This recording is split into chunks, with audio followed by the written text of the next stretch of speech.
Hello everyone, Umber Rays here, and I am joined by a special guest, Sunrays. Yeah, it is a little bit brighter in here. See, look, if I put my hand up, I can kind of block the light. Cool, huh? That's how nature works. And while I am farming in Epic 7 and just waiting for some stuff to regenerate, as well as thinking about some new videos to make, I thought of a video to make, and that is a little bit of a PSA about Sora for both people on the global side as well as the JP side. Now, I don't guarantee this is going to 100% work for the global side, which is just because I'm not pulling Sora on that side, and doesn't really matter. Now, as you can see, my Sora is not properly equipped, and I want to bring this up. So take a look. This is Sora's stats normally, and if you were to equip one of the Keyblades, well, you get a little bit of a bonus. Take a look at this. You get your some true dual wield on the JP side, you get some elemental protection, you get the stuff that you need, basically. But what's interesting about all of this, and no, do it after the video. Do it after the video. Is this. So take a look at this. Here we have the Oblivion Keyblade. And the Oblivion Keyblade, well, it has the same effect, basically, as Sora's regular Keyblade. Whichever one you do equip to Sora does give him the benefit. But check this out. Now, you'll notice that his attack didn't change that much, and that's mainly because on the JP side, he does have true dual wield as well as true dual hand, and that basically makes his attack roughly about the same. Also, if you take a look, his elemental protection resistance is basically the same as it was before. But if you'll notice, there is something that is happening. Take a look if I unequip it. Now, if I re-equip it, you'll notice that Sora's defense actually goes up. Not only that, but his other stats too. So it's interesting. This the actual Keyblade ability, the ability that is on the key, is basically proccing twice. I'm not sure if this is a bug or if this is working as intended. To throw in a reference that a lot of people like to throw around, but this is kind of interesting for a couple of reasons. One, I would say that Sora is now basically the best free-to-play value unit in the entire game. Natural dual wield right off the start, as well as just getting one or two of his TMRs from the raid, basically kind of just puts him into being the best free-to-play unit DPS-wise ever. For one thing, he has a strong break on his abilities, so he's a good breaker as well as a DPS. He has ways to get triple cast, which means he can do a lot more damage than some of the other DPSs that you can potentially get at this point. But also his equipment is just so good for himself that he makes it really great for anyone who is just starting the game, because the raid allows you to get at least most of the progress you need to getting two of his weapons and one of them off of the challenge. And if you can do both, well then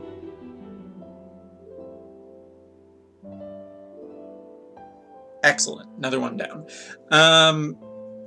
If you can get both of it, then you can get a really powerful unit very early on, which will help accelerate a brand new account. And the other reason that I think he is great for free-to-players is just because, keep in mind, eventually he will be adjusted, meaning that he's going to get a much bigger boost and yet still get enhancements into the future.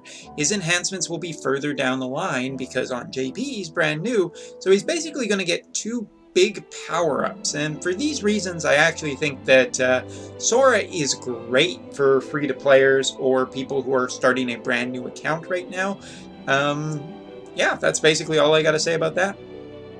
And not only that, there is a PSA time for the JP side, because recently on the JP side we got dumped with a massive amount of banners.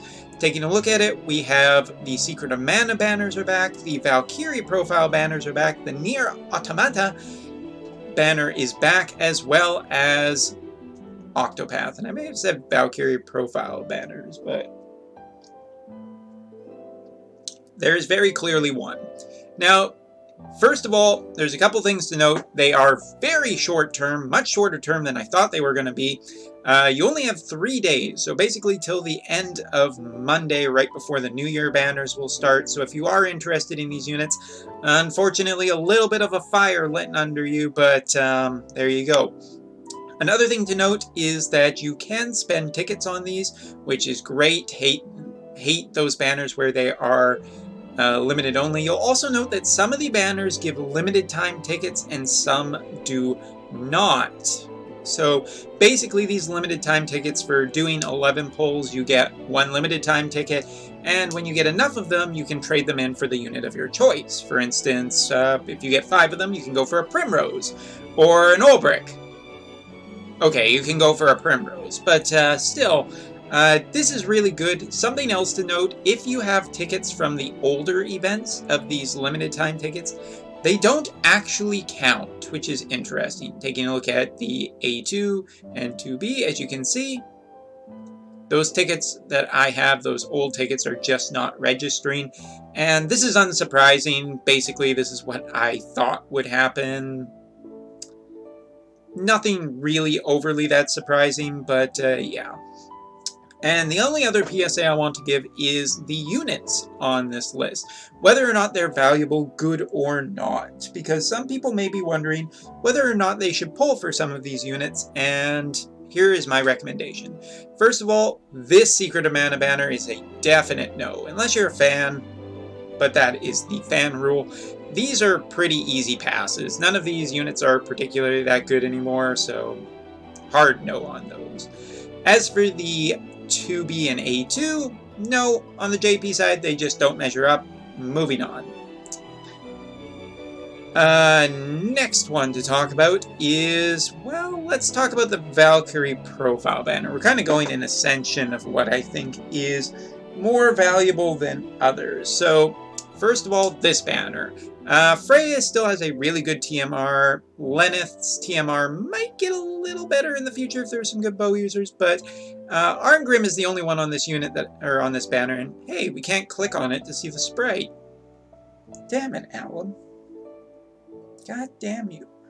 Anyway, when it comes to this banner, the only thing that's really valuable on the JP side to this point is Arngrim, and chasing a super TMR on a non-specific banner is not a good idea. Ever. Just ever. Unless you're a whale, then go for it. As for Flamey, I gotta say Flamey's super TMR is still really, really good. So if you... again, TMR and super TMR only for Flamey, other than the fact that he's just the best dragon in the game by far as a unit, because I don't think there are any other dragons. Well, there's Roberta on the JP side, but this dragon's way better. Fight me, global people. Cheers to that. Anyway, Super TMR is really good, but moving on. As for Randy, Randy is really good with his own Super TMR still. He still has a fair amount of chaining abilities, as well as a lot of elemental options, which makes him very handy and useful. But, again, Super TMR only would make him, because you don't want his regular TMR. You would rather use his Super TMR with the update. But again, don't go chasing it. Especially because Super TMR moves are a thing. And the last but not least is the Octopath, which just has the best buffer on the entire JP side. If you wanted another chance to get her, if you are hard-pressed for a buffer, this is just one of the best units in the game, period, right now, especially in terms of a buffer. 200% buffs on her Limit Burst, great kit with damage mitigation, as well as dark resistance and dark imbuing for elemental on attacks. This girl is absolutely great. Love her to death. Olbrick, on the other hand, not so much, but out of all the banners, this one is definitely the best of them. Most relevant units, the most units that you can get something out of without needing their super TMRs. Yeah, and limited time tickets. If Octopath is basically the only one I can hard recommend. However, there is something to note about all of these. Rainbows are limited to the featured 5 stars only, and that's pretty cool. Except apparently on Octopath, and Nier. So, I mean, if you're going for the Valkyrie profile banner, if you're going for the Secret of Mana banners, then the rainbows on them are at least guaranteed. But again, I wouldn't feel that super great. And for anybody who's really curious about Flamey's Super TMR, it is a 60 attack and 50% physical damage killers versus Beast, Spirits, and Undead, all things that have been very relevant on the JP side recently, whereas Randy's Super TMR is 50% attack, 30% Esper stats, 15% HP and MP when equipped with swords. Pretty nice Super TMRs. And again, Bahamut's Tear from Arngrim is that, but triple rainbow banners are scary. Chasing Super TMRs is never a good option. Especially with Super TMR Moogles coming to the game. And as for Octopath and Nier, well, at least they have the limited time tickets, but you'll need to spend about 25k Lapis to be guaranteed something on those banners. And there are off banners. So yeah, these are definitely maybe feel like a little bit of bait before New Year's comes along, as well as CG Terra. Oh, it's kind of snowing outside. Nifty. That doesn't happen very often. But yeah, a little bit of a PSA just to talk about some of this stuff. I have another video to record, so I will leave it at that. Plan your resources well, because the JP side might be getting very freaking expensive. You should find out tomorrow in-game about the news about that. If not, maybe today. If the news does pop up today, I will make a video about it, because there's a certain 10-step program that I'm curious about. Till next time.